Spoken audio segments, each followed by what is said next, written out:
بعض لوگ یہ سوال کرتے ہیں کہ نماز غوثیہ جو ہے وہ کہاں سے ثابت ہے، برائے کرم اس کا جواب عنایت فرمائیں۔ اس میں نماز تو دیکھیں کوئی بھی ہو وہ اللہ تبارک و تعالیٰ کے لیے ہوتی ہے، طریقہ کار یہ غوث پاک رضی اللہ تعالیٰ عنہ نے حاجت کا بیان فرمایا تو اس بنیاد پر یہ نماز غوثیہ کہلاتی ہے، جیسے صلاۃ الوالدین ہوتی ہے، صلاۃ الحاجت ہوتی ہے۔ حالانکہ نماز جتنی بھی ہیں وہ اللہ تبارک و تعالیٰ ہی کے لیے پڑھی جاتی ہیں، لیکن چونکہ ایک طریقہ کار ہے کہ اس انداز میں پڑھنی ہے اور پڑھنے کے بعد اس طرح بغداد کی طرف چلنا ہے اور دعا کرنی ہے، تو اس لیے غوث پاک رضی اللہ تعالیٰ عنہ کی طرف اس کو منسوب کر دیا جاتا ہے۔ تو امام اہل سنت رحمۃ اللہ تعالیٰ نے بڑی تفصیل کے ساتھ بڑے بڑے ائمہ کے حوالے سے ان باتوں کو بیان کیا ہے۔ آپ کے 8ویں جلد کے اندر 2 رسالے ہیں، 7ویں یا 8ویں جلد کے اندر فتاوی رضویہ کی 2 رسالے ہیں مفصل، کہ جس میں اس کا طریقہ بھی بیان کیا ہے اور دلائل بھی دیے ہیں کہ کن کن علماء نے اس نماز کو نقل کیا ہے اور اس کے پڑھنے کا طریقہ بیان کیا ہے۔ یہی سوال ہے کہ مجھ سے کسی نے کہا ہے کہ الیاس قادری صاحب نے دین میں اضافہ کیا، میں نے کہا کیا؟ بولا تم لوگ 11ویں شریف بناتے ہو، میں نے کہا ہاں۔ وہ بولا کہ انہوں نے کوئی نماز غوثیہ کوئی نکالی ہے، بولا دین میں اضافہ کیا ہے۔ میں نے کہا مجھے اس کا معلومات نہیں ہے، میں پوچھ لیتا ہوں۔ تو میں ابھی لائیو پروگرام دیکھ رہا ہوں، میں نے کہا شاید مجھے کوئی جواب مل جائے اس کا۔ اللہ اکبر، ہم نے دین میں اضافہ کیا ہے جب یہ قرآن اعلان کر چکا ان الدین عند اللہ الاسلام، بے شک اللہ کے یہاں اسلام ہی دین ہے۔ تو جو اسلام قرآن نے ہم کو دیا، جو اللہ کے رسول نے ہم کو اسلام دیا، ہم اسی کے ماننے والے، ایک بال برابر بھی ہم آگے پیچھے نہیں ہوتے اس سے۔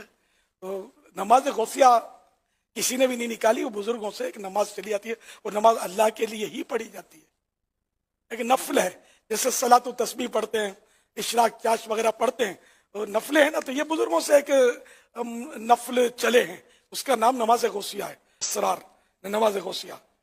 تو اس کی ترکیب یہ ہے کہ نماز مغرب سنتیں پڑھ کر 2 رکعت نماز نفل پڑھے، اور بہتر یہ کہ الحمد کے بعد ہر رکعت میں 11 مرتبہ قل هو اللہ پڑھے، سلام کے بعد اللہ پاک کی حمد و ثنا کرے۔ مثلا حمد و ثنا کی نیت سے سورۃ الفاتحہ پڑھے، پھر نبی صلی اللہ علیہ وسلم پر 11 بار درود و سلام عرض کرے، اور 11 بار یہ کہے یا رسول اللہ ہے، یا نبی اللہ ہے، اغثنی وامددنی فی قضاء حاجتی یا قاضی الحاجات۔ ترجمہ: اے اللہ کے رسول، اے اللہ کے نبی، میری فریاد کو پہنچیے اور میری مدد کیجیے میری حاجت پوری ہونے میں، اے حاجتوں کے پورا کرنے والے۔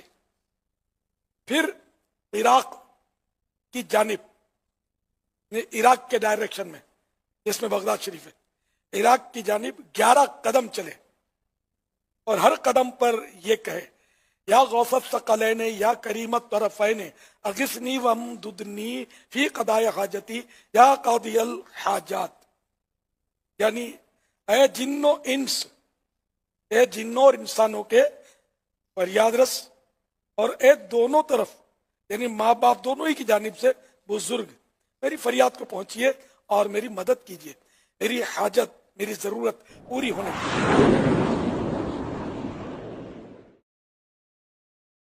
دین اسلام میں ہے قل ان صلاتی و نسکی و محیای و مماتی للہ رب العالمین، اے نبی تم فرماؤ بے شک میری نماز، میری قربانی، میرا جینا، میرا مرنا سب اللہ کے لیے ہے۔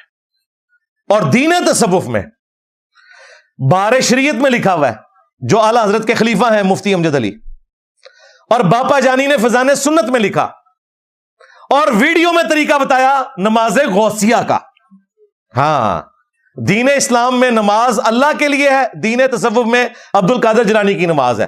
وہ کہتے ہیں نماز آپ نے اللہ کے لیے ہی پڑھنی ہے، قبلہ رخ ہو کر، اور سورہ فاتحہ کے بعد 11 دفعہ کل شریف پڑھنی ہے، کیونکہ بعد شرک بہت بڑا کرنا ہے نا، پہلے توحید کٹھی کر لو۔ سلام پھیر کر بغداد کی طرف 11 آپ نے قدم چلنے ہیں، اور آپ نے پھر ہاتھ اٹھا کر کہنا ہے یا قاضی الحاجات، اے حاجتوں کے پورا کرنے والے، یا غوث الثقلین، اے جنوں اور انسانوں کے فریاد رس۔ کون؟ عبد القادر جیلانی، جو ایک نطفے سے پیدا ہوئے تھے۔ جنوں انس کے فریاد رس، میری مدد فرمائیے۔ نماز غوثیہ،